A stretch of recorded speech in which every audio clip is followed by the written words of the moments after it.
Президенту Республики Ингушетия Мурату Зязикову. Мы возмущены террористическим актом, совершенным против вас и всего ингушского народа. Мы благодарны вам за все, что вы делаете в деле укрепления мира, и поддерживаем вас. С глубоким уважением, генеральный секретарь ООН Кофи Аннан. Дорогой друг, терроризм – это удел трусов и бандитов, и мы должны бороться с ним всеми законными средствами. Альваро Хиль Роблес, комиссар по правам человека. Это бесчеловечный террористический акт против всего народа. Это звери, не люди. Между нами подбивает клин. Не получится ничего у них. Я считаю, это теракт не против президента.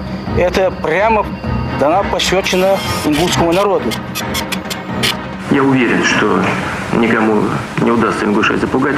Этот народ крепкий, но помочь нужно обязательно и по линии экономических ведомств, и по линии правоохранительных органов.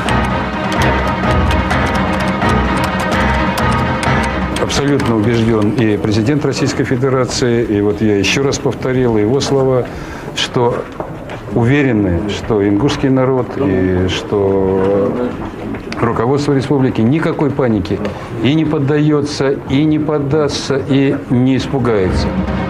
Ваша активная деятельность вызывает резкое неприятие экстремистов, не желающих мириться с очевидными вашими успехами. Выражаю надежду, что организаторы теракта будут найдены и понесут заслуженное наказание. Генеральный секретарь Совета Европы Швиммер.